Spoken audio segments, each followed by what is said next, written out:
Hello guys and welcome to the lesson. I would like to start my lesson reading you the first paragraph of this beautiful book that I have in here, Lolita by Vladimir Nabokov. It says, Lolita, light of my life, fire of my loins, my sin, my soul, Lolita. The tip of the tongue taking a trip of 3 steps down the palate to tap a 3 on the teeth. Lolita. She was low, plain low in the morning, standing 4 feet 10 in one sock. She was Lola in slacks. She was Dolly at school. She was Dolores at the dotted line. But in my arms, she was always Lolita. Really nice book. It's one of the books that you can use to read in the assignments that we have. So welcome to the lesson, to this first lesson of discourse and text forms, which is actually a name that I have a little problem with, and hopefully we will see in the future about that. I would like to start by reminding you that we're supposed to follow the presentation, the PowerPoint presentation. So if you don't have it, open yet, please go and open that presentation. Remember that is the very first material that you can find at the bottom of the platform over there. So just check it out, and we are going to start discussing about this a little bit. Okay, so if you please go to the slide number 2, we are going to try to find the definition of discourse. Yes, we're supposed to be talking about discourse and text forms. So let's take the first term and discuss it a little bit. Okay, so it says over here that we're going to start with simple definitions. That was what we're going to try to do. So let's start with a dictionary definition that is as simple as we can get, and we're going to try to get like a little bit of what is that, right? So it says this. It says that discourse is the use of words to exchange thoughts and ideas, or a long talk or piece of writing about a subject. Okay, so normally I start this discussion with an exchange with my students, in which I ask the preconceptions that they have about discourse, and normally what we have in mind is somebody speaking in front of a multitude, of a crowd, and that is like the most common answer, the most common reply is that one. So it seems to be sort of a unidimensional communication somehow, like what we're having right now. I am speaking and you're just listening, and that is the first approach, or the first conception that people normally have.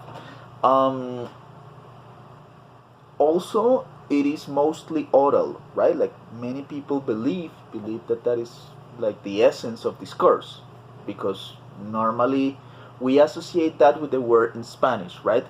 Discurso. And one of the meanings of that word, or probably the one that is most extended, is just associated to politicians or people in a conference or something like that, right? Nevertheless, from the very first definition, that is not specialized, that is not linguistic related specifically, it's just something that we can find in the dictionary. It talks about a long talk. Long, we don't know what is long, an hour, half an hour, 3 hours, but well, that is what the dictionary says. Or that it also can be a piece of writing about the subject, right? So from the very first definition, that is actually the simplest one, we can verify that it is both oral and can be expressed in writing, right?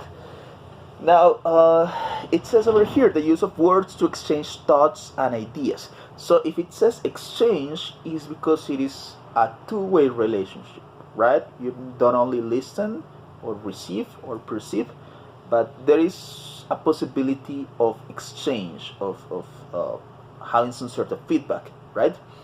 So in the future we are going to verify this feedback that can be subtle, or just very much like a conversation in which we have more or less the same amount of words, or let's say opportunities to intervene or things like that, right?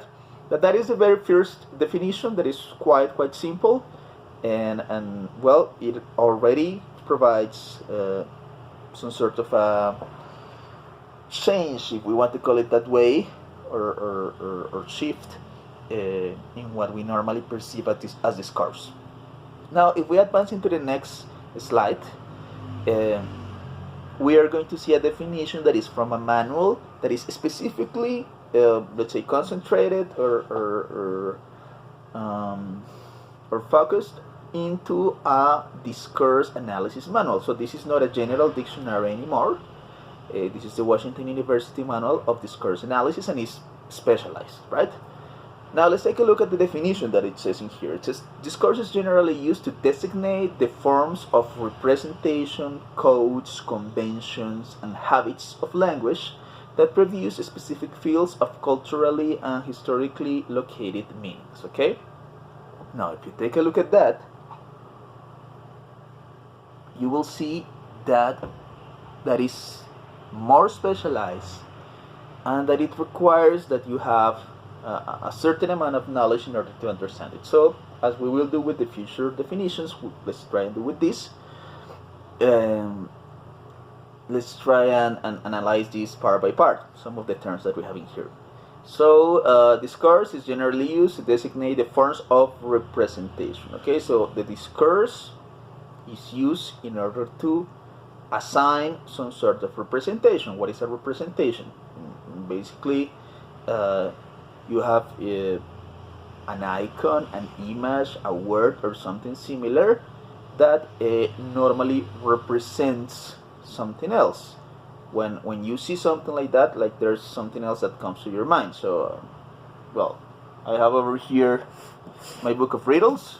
Yeah, it's in Spanish, and of course the handwriting appears inverted because I am doing this in selfie modality. But if maybe you can see a little bit closer to this, you will see the arabesque, like the design and all these different ways of like, let's say, the form and the handwriting and the letter type and everything else. Now, I don't know if you know a lot about this, but to many people this would immediately transport to the Arabian Nights or to the Arab region, or the Middle East or something similar. So this is a representation somehow, even though there's nothing here that says any specific country. Well, it will like provide that. So that can be a representation, no? And I am taking some sort of an extreme example, but well, actually, even something as simple, I'm using my quotes over here, as letters, well, they represent something. So A, B, C, D, or any of the letter of the alphabet, they represent many things, yes? On their own, they represent a sound, they represent different things related to phonetics, and associated with each other, they represent different things, right? So discourse is a way to represent something, yes? And use codes, conventions, and habits of language. Yeah, so let's put together the codes and the conventions. Yes, well, let's say that the codes are, again, these signs that are able to transmit any specific message or idea or something similar. The conventions are related to convene, to be in agreement, yes, to get together. So a convention is what a group of people agree about, yes. And habits of language. What is a habit? Something that you normally use, something that you repeat, something that it's sort of daily. So everything that related to language, right? Like the signs, the conventions, the agreement, the habits, everything you do related to language, and that are produced in a specific fields of culturally or historically located meanings, right? So depending of the field of study, depending of where are you talking, meaning a study field, an academic field, a historical field, a particular knowledge branch, you're going to use a different vocabulary, right? So this is, let's say, like the definition that we have. Okay? over here in terms of something a little bit more specialized, that is the manual of discourse. Now let's take a look at, if you go to the slide number 4 please, to a particular author, yes, that is Tom Van Dyck, and he's the guy, thank you, and he's the one of the guys that is really recognized in this particular field. There are many, but I decided to use this one because he's sort of an authority in certain levels. In some other ones he was already re-evaluated, but that's it. So let's take a look at his definition of discourse, Van Dyck's definition. It says, discourse is usually identified as a form of spoken language, what is said in public speeches, for example, or it could also refer to the ideas of certain schools of thoughts. The discourse of socialism, the discourse of modern philosophy, the discourse of constructivism, etc. Right? So he, as you can see, he focuses specifically or mostly on the part related to the orality. He does not exclude necessarily writing, but well, he's mostly concentrated on this one, on this part, and he basically gives like the same idea about using spoken language, talking to people, having, for example, public speeches of politicians, but he provides a really interesting element at the end of the definition. Yes, it says that it could also refer to the ideas of certain schools of thought, and this is pretty important, right? Because he gives some examples, right? Like the discourse of socialism, the discourse of modern philosophy, the discourse of constructivism, right? So depending of your ideology, depending of your academic target, depending of your interaction target, so your discourse, the way you speak or write, may be completely different, or may be limited, or maybe use certain words, or maybe using certain vocabulary or different things. So let's get into something that will be pretty common in the next lesson, and this is like a Dora the Explorer moment, right? I'm going to ask you something. Of course, you cannot answer right now, but I'm going to pretend that you're going to.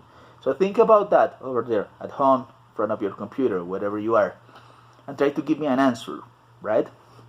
So if somebody who is extremely religious, or I don't know, certain particular religion, but we're going to give it at a general level, right?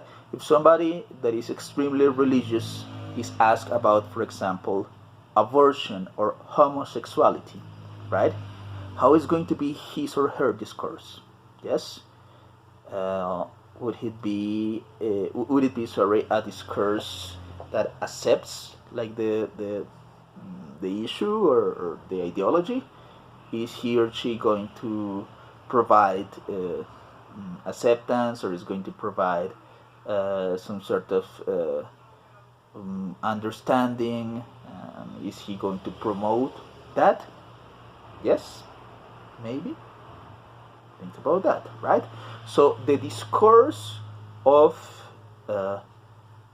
religion, depending on the religion, of course, towards these topics such as homosexuality or aversion, normally is a discourse of condemnation, right? Like, we do not accept that. I am generalizing, of course, just to provide the example. That is like the position, right? Of course, there's a possibility that a person belongs to one of these organizations but has some other different values in the way he speaks, or she speaks, or he expresses towards a topic, right? So that could be the discourse of an organization towards a particular one. Yes.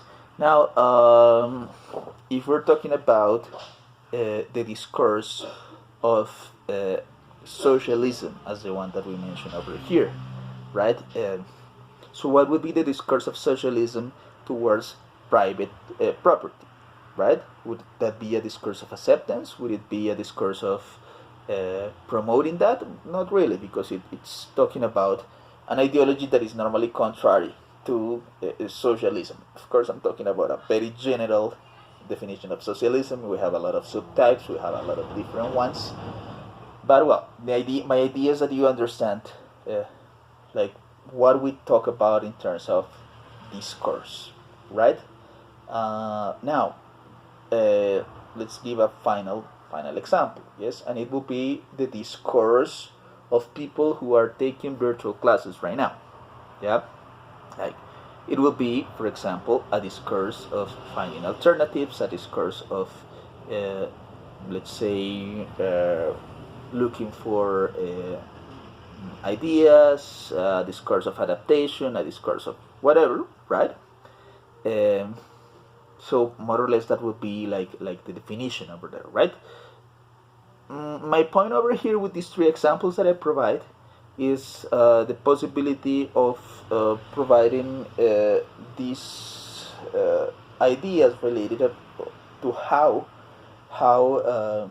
our ideology, beliefs, preferences, interests, or let's say goals can limit, expand, or let's say lead our particular way of speaking or writing, right?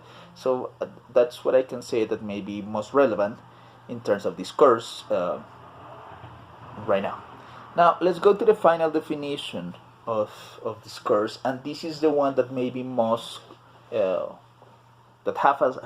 may have a level of complexity that is the highest. Yes, and this is by Michel Foucault. That is a really important author in different fields, and that has contributed with a lot of apportation in different academic fields. Hopefully you already know him.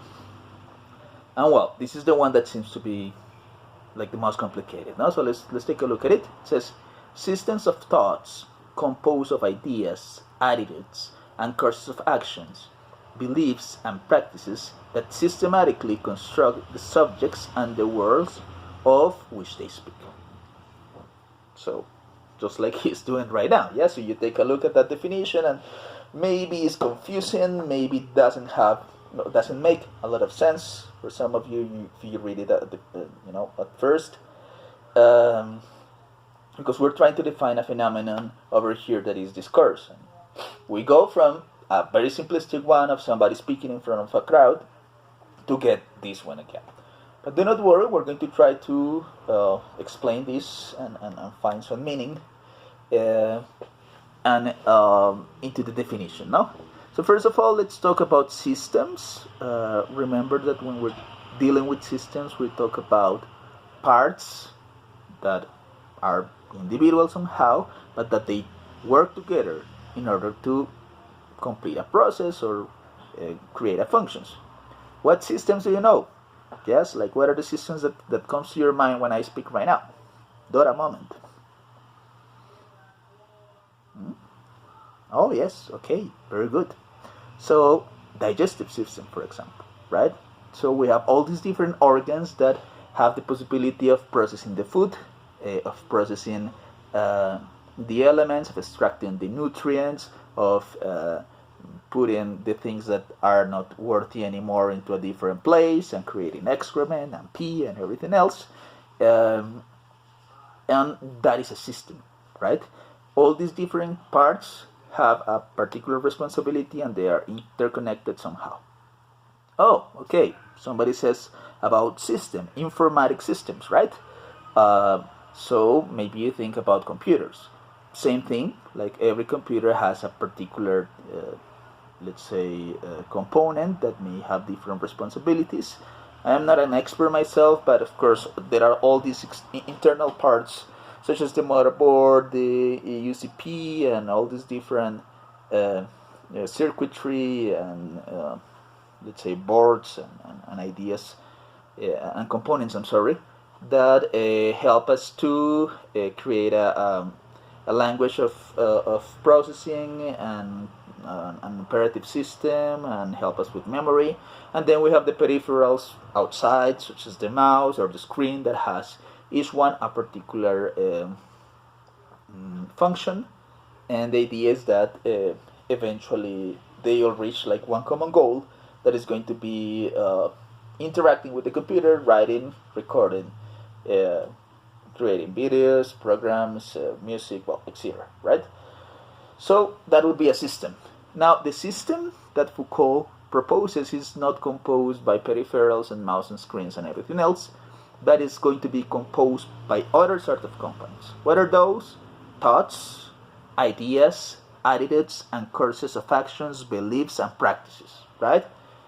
So, to explain that very quickly, thoughts, yes, what is in our minds, the raw material that is going to eventually become words, that is going to eventually become our messages, right? In any format that they have. Ideas, of course, like the thought is like the raw material without processing, but then if we put one thought together with another one, we come up with ideas, plans, strategies, etc. Attitudes, how do we express ourselves? So it's different to have a positive or a negative attitude, to have a receptive attitude or an attitude of being problematic. We can be, let's say, any mood that we experience is going to filter our words, right? So if you're happy, if you're sad, if you're depressed, if you are feeling participative today, if you're feeling like a little bit sleepy, that is going to mediate and affect your discourse, right? And courses of action is not only thinking and speaking, but also acting. Yes. So what do you do? How do you process that? Well, how are you going to act in front of a particular situation? Yes. So we have the system that we already know, composed by the way you think, the way you behave, and what you do. Well, the final one, belief. Yes, that's really important. Beliefs in terms of different things, such as your core values, your morals, your ethics. If you have any sort of religious or spiritual values, it will be in there. And by means of that, we systematically meaning that we require a lot of things together in order to construct or build something. What is that something? Well, it is the world of which we speak. Yes, and there is like a very important perception or position or posture towards what we can do with our words. And let's say that some people said that the limit of our world is our language. Yes, so the more you can speak, the more languages you can speak, the more you can express yourself in a particular language, the more alternatives that you have in order to communicate certain things, the bigger, the wider is going to be your world, right? So hopefully with this idea, we are going to be a little bit closer to what we want for defining the discourse that is problematic, that is not easy, that it's so wide that